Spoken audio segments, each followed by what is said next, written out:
views and opinions expressed in this program are those of the participants and do not necessarily reflect the views of BronxNet or the program underwriters.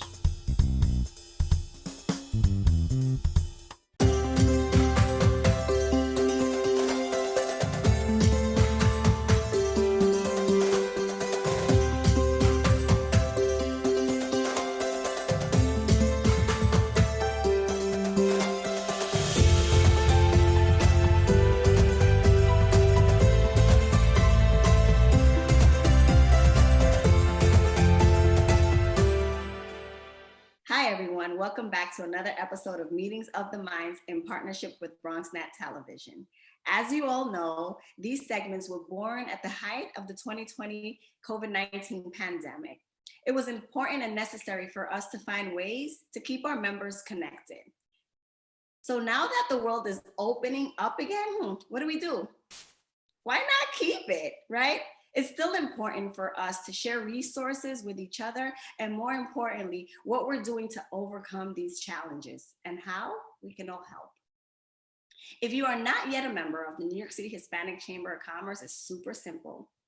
Go to www.hispanicchamber.nyc, www.hispanicchamber.nyc. I mean, why not belong to the only citywide Hispanic chamber?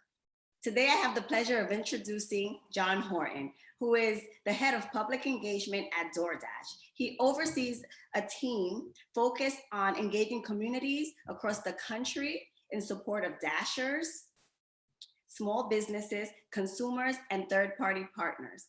If you don't know, DoorDash was actually founded in 2013. DoorDash is an American technology company that provides access to food delivery across the US, Canada, and Australia. It is my pleasure to introduce to you John Horton. Hi, John. How are you and how's the family? Hey, Sulma. I'm well. I'm doing well. It's so good to connect. I know, as you mentioned, we've known each other for a few years now, and appreciate all the great work that you always do. There's tons of chambers all across the country and even in New York City, but whether you're at a press conference advocating on policy issues on behalf of your members, or raising money for scholarships, or doing community events, it seems like you and the Hispanic Chamber are everywhere all the time. So definitely one of the better chambers in the city, and it's always great to connect with you again. Thank you so much, John. You know what I'm going to say to that? We accept. You know, it's in our hearts for sure, and that's what totally.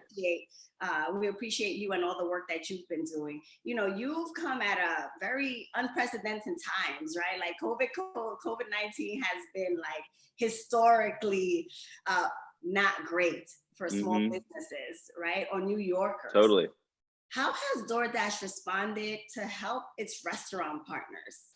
You know, when the pandemic first hit and when the first stay-at-home orders were instituted, DoorDash, really got together and determined pretty concrete steps that we needed to take to help our restaurant partners. And so during the first phase of the lockdown orders, we instituted $120 million in direct relief to our restaurant partners, whether that was direct commission relief, like cutting commissions in half for restaurants with 5 or fewer locations, or driving more marketing support to our restaurants, or even bringing more restaurants onto some of our platforms at DoorDash, like DashPass, which drives more volume to the restaurant. So we really tried to dive in and see what our restaurants needed and help them.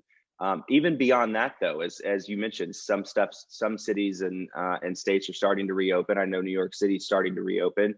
That doesn't mean restaurants are going to be completely back to normal. I mean, we know restaurants have had their worlds turned upside down during this pandemic. And so we also rolled out new plans, one of which was called Main Street Strong, and a new tool called Storefront, which allows restaurants to build their own websites on our platform, and it allows them to have DoorDash power the delivery. And in those type services, we don't actually charge a commission. We just charge a subscription fee. And keeping in the theme of doing COVID relief for our restaurants, we're waiving subscription fees on that service for restaurants with 5 or fewer locations through the end of the year as well. So we've really tried to understand what our restaurants are going through in this unprecedented time and try our best to help them, because we know that our success at DoorDash is uniquely tied to and intimately tied to the success of our restaurant partners. And the company's goal is to drive local economies and empower local economies. So we have to make sure that we're doing everything we can to help our small business and restaurant partners, not just in New York City, but across the country. And I want to make sure that our members understand truly like what DoorDash stands for, because we're very selective with who we choose as members. And we know that a lot of our small businesses, specifically the restaurant, have suffered. So we needed someone who looked at the value of our businesses before anything and how we can help. How do you at DoorDash, how do you believe that that you stand out compared to?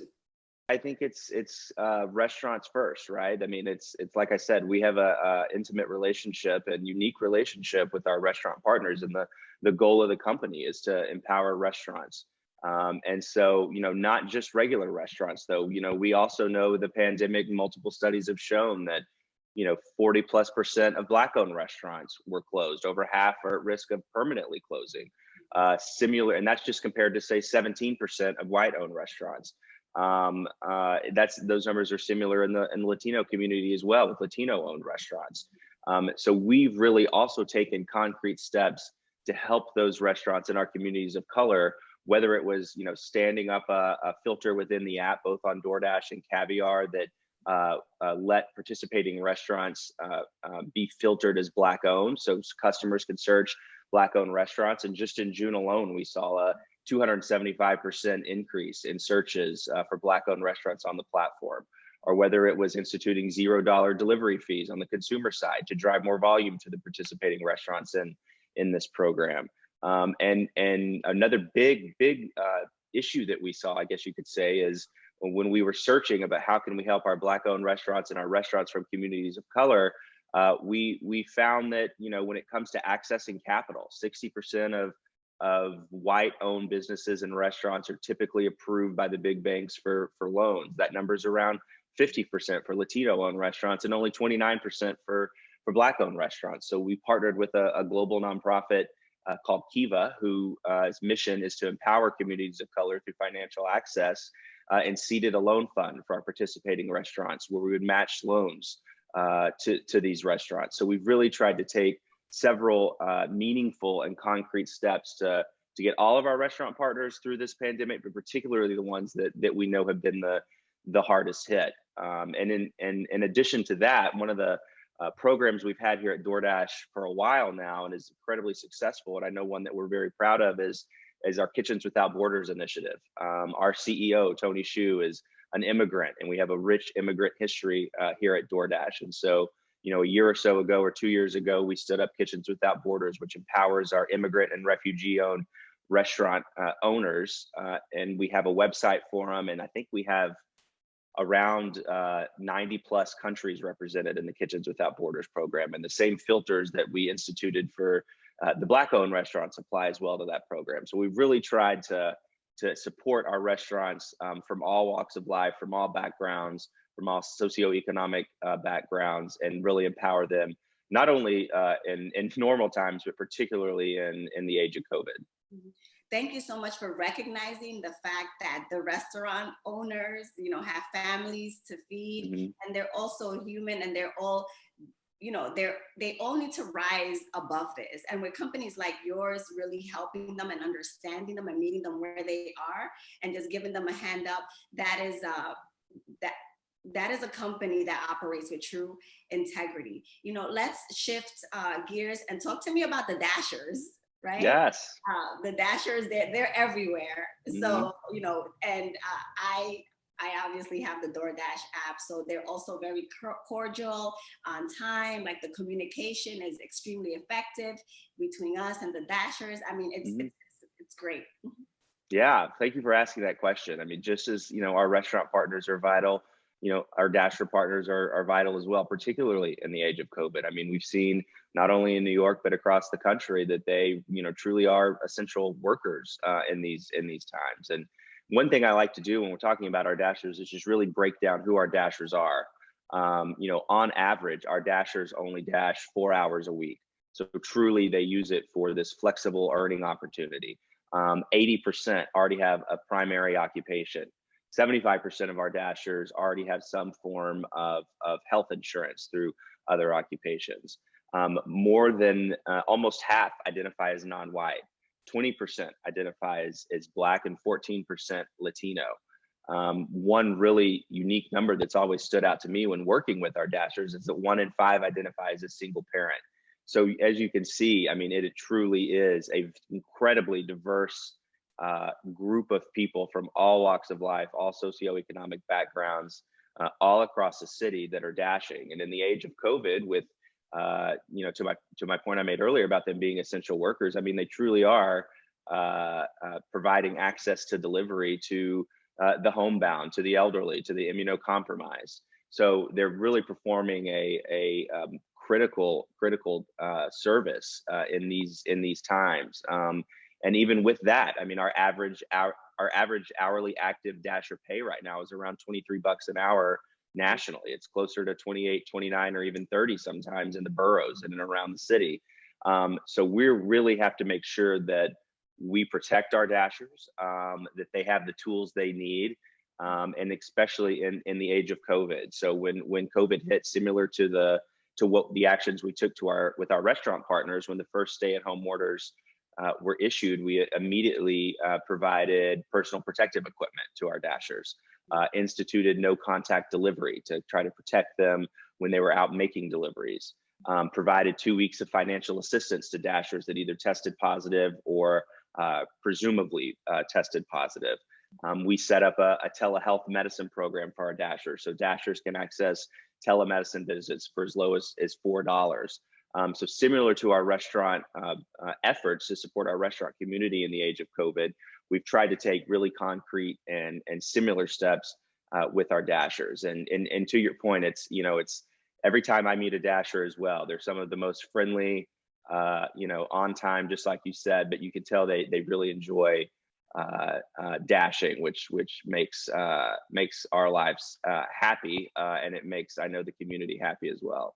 Yeah, it is important for our community to really understand that we must tip the Dashers. Okay, so this is one of my favorite parts about an initiative that you're doing, that DoorDash is doing right now, and that is the out of the box thinking and how you're assisting the restaurants, right? And the grant that you have available during the winter season. Tell me how that program works and how our members can be involved. Totally. Well, it's, as you mentioned, cities are starting to open up a bit. I know in New York, indoor dining is opening at a very reduced rate in certain parts of the city. But cities like New York and others across the country who typically and historically have harsh winters, we know that with outdoor dining being extended, that our restaurant partners need the tools to get through these winter months, because they're definitely going to be tough. And so what we did as a company is we came together and we looked at cities with harsh winters, and we looked at cities who might have low indoor dining capacities. And we thought to ourselves, how can we help them get through the winter? And so we announced a $2 million grant program across the country, 500,000 of which was allocated for New York City. And these are small $5,000 grants that restaurants can apply for. And it basically will give, they're unrestricted. They get the $5,000. They can help them with outdoor heaters or storage or whatever it might be to help get through the winter months. And in New York, they just have to have 3 or fewer locations, 50 or fewer employees, and $3 million or less in revenue in the year 2019. And we've partnered with the New York City Hospitality Alliance on this initiative, who is working diligently and around the clock to help restaurants get through not only the winter, but help them get through the entire COVID pandemic and thrive. And to your question, how restaurants can access this, you just go to DoorDash.helloalice.com. And you can get all the information there. You can also apply for the grants, and applications for this program are open until November 5th. And that's a wrap. Thank you for joining us on this episode of Meetings of the Mind.